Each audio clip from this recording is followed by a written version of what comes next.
Hello everyone, it's me, Vivi, and welcome to another Sly Cooper video. This has always been something I've been quite curious about. I tend to say that a lot in my videos, don't I? Anyway, this isn't a case of it's 100% true or accurate. In fact, quite a few moments in the series, you wonder if Sly is still following the morality set upon the legacy of his family, ethical obligations or virtues that supposedly built the foundation of their legacy. What I'm referring to is this. There's a memorable quote from Sly in the first game. Let me play the cutscene, and then I'll put the dialogue up on screen. The thievius raccoons.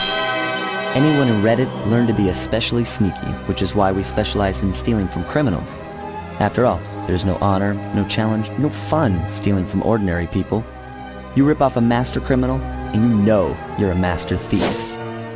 Anyone who reads it learned to be especially sneaky, which is why we specialize in stealing from criminals. After all, there's no honor, no challenge, no fun in stealing from ordinary people. You rip off a master criminal, and you know you're a master thief. Let me get one thing straight. We absolutely have no idea how every single ancestor abided by this following rule. Is this really true? Is this what every single Cooper in the family line swore by? No. We can't confirm that, because there's absolutely no evidence. We only have Sly's statement at play here. His belief, not the belief of everyone else. This was perhaps a message passed down by his father, or a rule written in the book for all we know. Even if the book says so, we can't say if every single Cooper respected that rule. One instance where you already question this mentality, Tennessee Kid Cooper. He apparently robbed gold from a bank.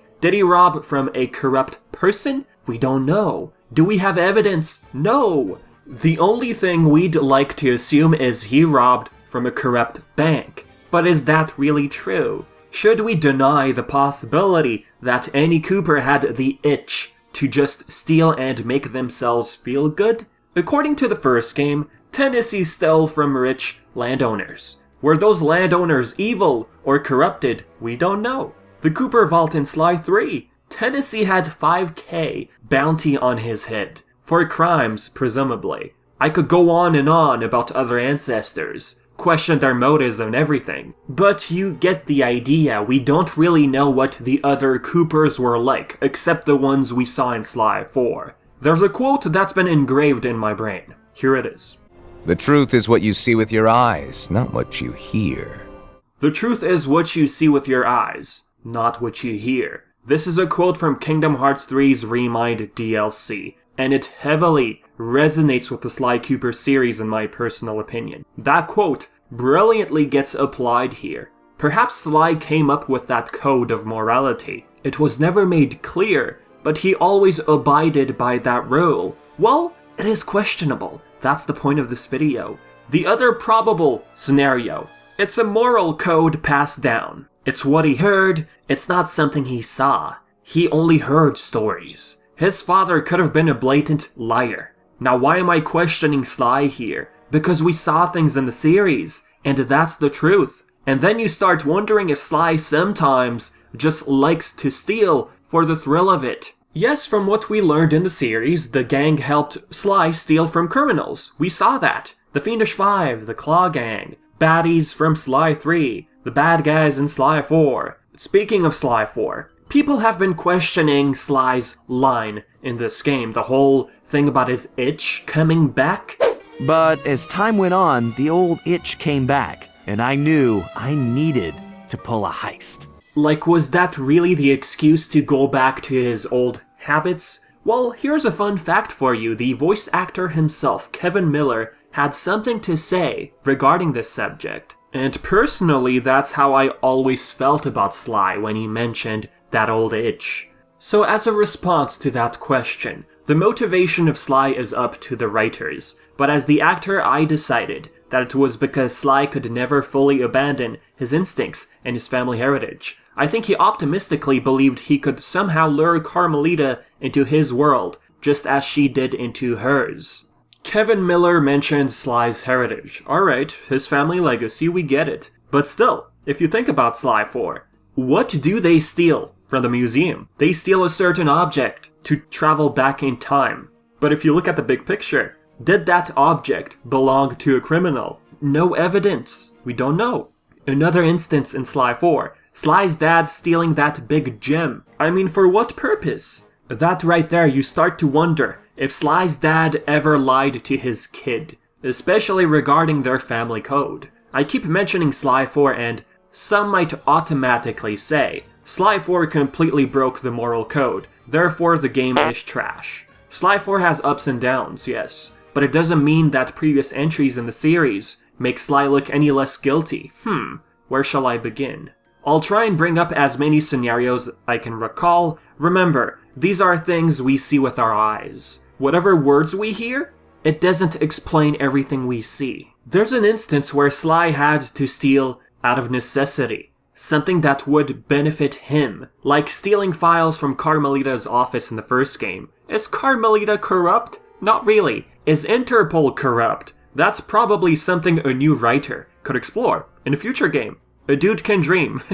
But for now, we assume that Interpol fights for justice, with law on the side, stopping what they deem criminal. After episode 1, the gang visits England, and what do we have here? Her Majesty's big bag of crown jewels. What you got there, Sly? Was the Queen of England a criminal? We don't know. Zero evidence. We probably assumed he stole that from someone bad. But I mean, they went to England to relax. What was the purpose of stealing that? Was it part of their plan to stop the Fiendish Five? I don't think so. The Hollywood Walk of Fame in America. He steals stars. For what purpose? We don't know. Can we now accept the fact he did this for self-satisfaction? No reason to steal that, right? How do you explain that? Another scenario. Sly fishing some wallets. Some might argue and say, well, finders keepers, VV. For someone who follows a moral code, couldn't he have looked in the contents of the wallet? I mean, if he's able to leave his signature cards around, he can easily return those lost wallets, unless that wallet belonged to someone who is now deceased. We simply don't know who those belonged to. We can assume anything. Were they short on money? Was this out of necessity? As a survival strategy? They go shopping in Hong Kong. We see fruits. Did they steal them? We don't know. Special cutscene in Sly 2. Sly appears to steal a stamp. Why did he do it? What reason? Was he stealing from the corrupt? This doesn't look like he was stealing from criminals. Sly 3. After Cold Alliance. The streets of Shanghai. What does this look like to you?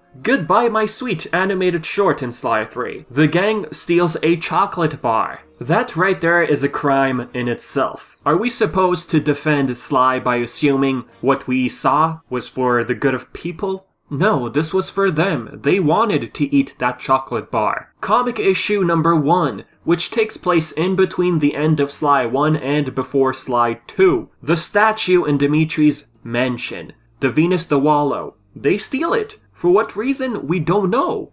This statue was an engagement gift to Dimitri from Madame Doinko. You really wonder, what was the point of it?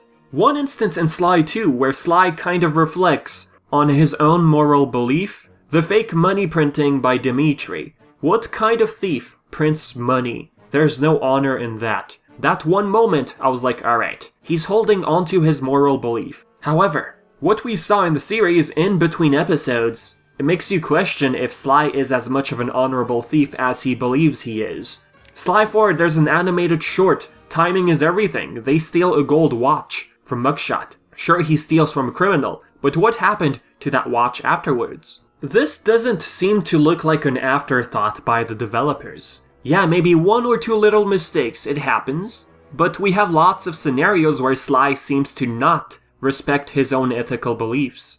Instead of arguing as to why this happens, why not shift that mindset towards a potential storyline? Like, for example, someone confronts Sly out of nowhere and tells him, "You're not what you believe you are." If the gang is poor, think about it. How will they afford anything knowing they're wanted criminals in the city?